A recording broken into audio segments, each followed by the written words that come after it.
Oh, Lord. Oh, goodness gracious.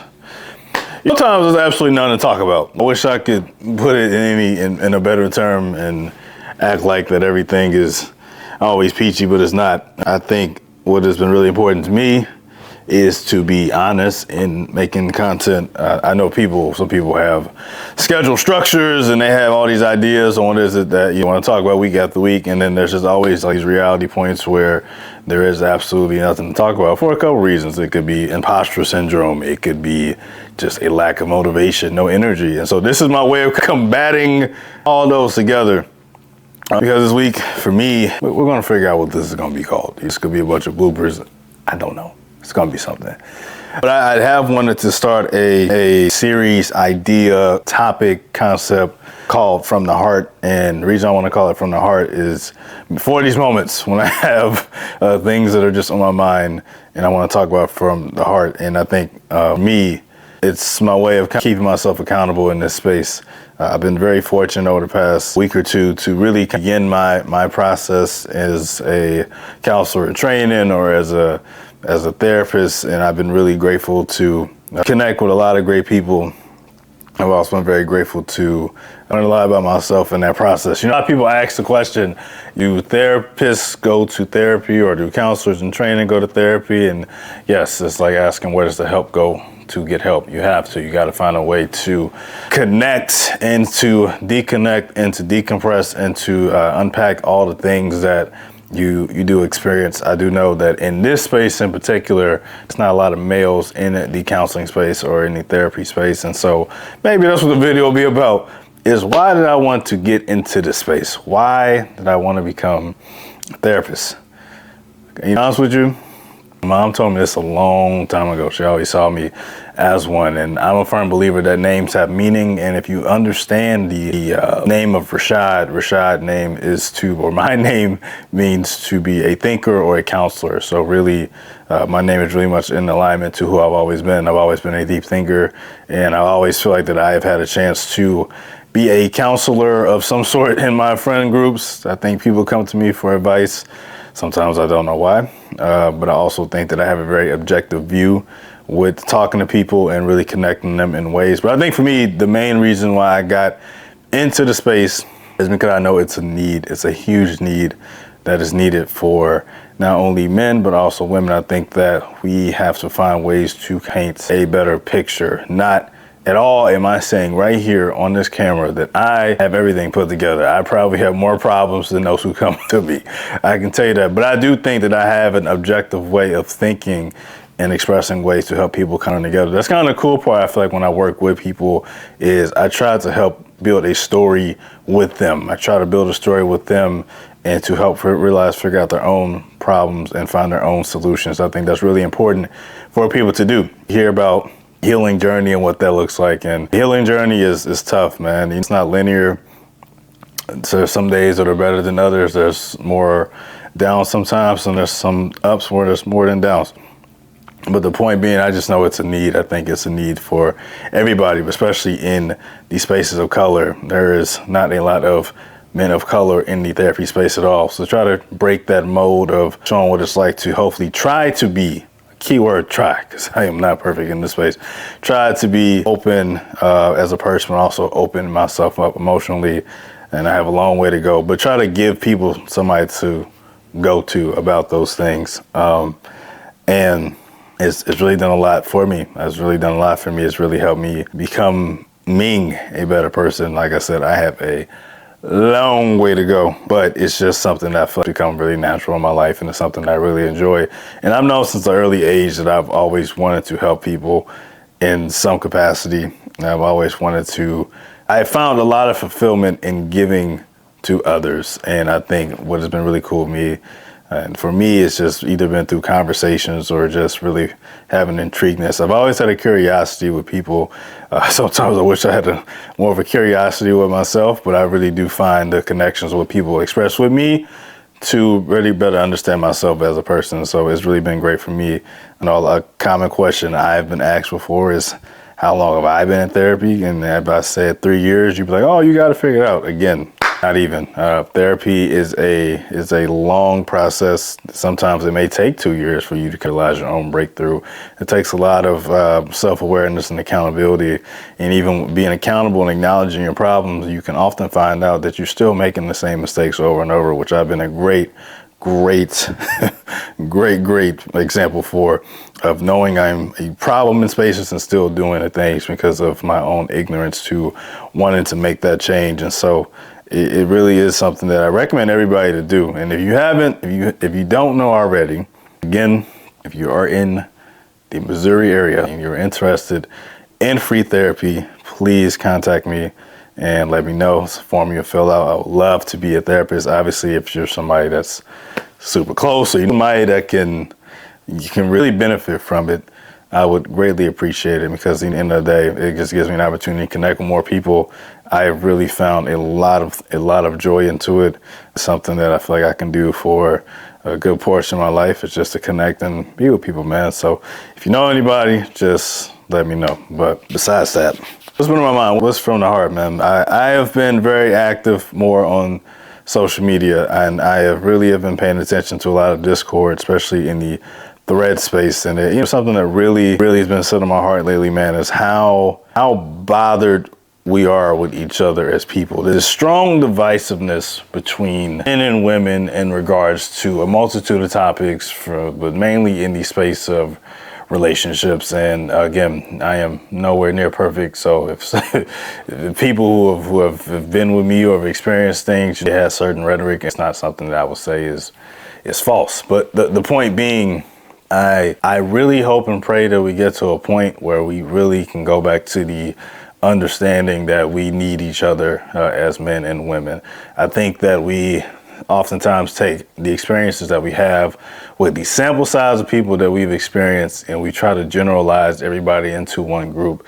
It's really unfair to all the people who really do want to give themselves out there, who really want to be in love, who really want to be in a relationship, to be in something that is meaningful, a fair chance. I think that we're in a space today where we are very guarded. It's a lot of people who are very jaded, who are hurt, either you have received hurt or been the main cause of it. A lot of people are scared to be vulnerable. And again, myself included at times. And I think at some point we're going to end up putting ourselves and the next generation in a very interesting position. And this is a crazy statement that I'm about to make. This is truly just my opinion and my observation, just because of just where the world is at. There's already a male loneliness epidemic, and there are women who do not feel like men and provide a safety net for them, not only emotionally or physically, but also just in the other ways that they can be supported. I truly hope this is not happening, what I'm about to say, but this is my truth. I do not think in the next 100 years that marriages will exist. That sounds crazy, I know. And the reason I say that is because unless something drastically changed, the idea of true commitment and truly want to be with anybody is going to slip away by the wayside. I think it's because just the idea for a lot of people with commitment is scary. And it's not just because of a particular situation. I want to separate that. I think if you're in or out of a particular situation, that does not change your viewpoint. I think it's when you have experienced multiple situations left and right, it kind of augments your view on what relationships will look like for you moving forward. And I think that's the part to me gets really interesting. It's really a scary thing to consider, but I do think it's true. I think not even with statistics. I know people like use statistics that 52 or 54% of people that are getting married or getting divorced. And while that's true, I just think the framework of relationships in today's time have changed. We have the illusion of options, which has always been a big thing, because everything is presented to us in such a way where you always think that there's something more or better, or you're competing with the world of social media where people are comparing what they got going on at home. And it's always like this duality of separation. Because I do think the things that are important to most people, while we act like it's not external, a lot of it is. Experiences, sometimes it is material things, it is trips. Again, this is for everybody. I think that the true essence of what it means to be in love or to have love has changed. It's almost become to a condition for everybody. It's come to the condition that you meet X, Y, and Z. And again, there's nothing wrong with standards, but I think that people, because there is an illusion of options. I keep saying illusion of options because I do believe that just because somebody expresses that they have interest in you does not mean that their intentions are pure. A lot of people do already have agendas before they get a chance to meet you, which again ties into the reasoning for feeling guarded and feeling jaded. But I think that illusion is very detrimental. It's kind of like the concept that the grass is always greener on the other side, and your simple presence alone will draw in all these people and it'll create a captivating experience that people will do everything for you.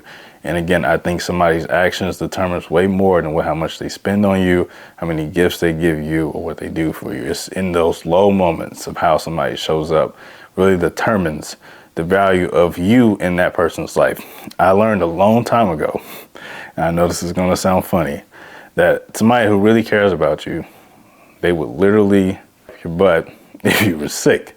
They would do anything for you. They would go through highs and lows of your low points, not from the infliction that you may have caused them, but the things that you may be experiencing in life, they want to go through that with you. They want to be there. They want to be that support. And it's just something that is, again, it's important. I think another thing that's really important to remember is that we as people have to be very accountable in acknowledging our faults. We have to be very accountable acknowledging the things that we do to others. I think that every dynamic has a window of tolerance that we have to understand. I think something that is really detrimental in a lot of spaces, in a lot of relationships, is the idea of patience. I do believe that love is patient, and I do believe love can be kind. It should be kind, and it should be understanding, and it should be forgiving. And I'm also on the other end of the belief of there's a lot of damage that two people can cause to each other that for the betterment of anything, you should let each other go at some point. I do not think more pain creates a better relationship. I think it creates more pain. And again, this is my opinion. These are my experiences. These are my thoughts. I think the true way to show that you really love somebody is recognizing when your pain is too much, you're causing too much. And it's not fair for that person to continue to endure too much for the sake of love. I don't think that's the case. I don't think we should do that. Yes, there's conflict, there's highs and lows, and then there is insanity. There's a cycle that continues to happen over and over. And again, I am a fair example of being something that's done that and understanding that my problem in my place should not be allowed for somebody to continue to experience for the sake of love and understanding. That to me is, I think it can be selfish at times for somebody to, while it's rather it's a choice of not to continue to have to, if I'm not willing at that moment to change a behavior. Yes, change takes time, but I also do believe that the framework of who we are as people is who we are. And certain people can adjust those things, and you may want to work on that, but there are certain things that will take a long time to fix and unlearn. But all I'm saying today, out of anything else, is that I just pray that we get to a place of true understanding and healing and really bettering ourselves and understanding ourselves and really wanting to be a part of something that is sincere and great, because we all need each other at the end of the day. Rather it's just an intimate relationship or a friendship, I do think the world needs to get back to an understanding and respect of one another, because I do not see that in today's time. It's very divisive. It really breaks my heart because it's not like this. We all need each other, and we all need people who really value us as people to really show that and honor that and respect that. So that's from the heart. I appreciate y'all. I'll see y'all next time. Peace.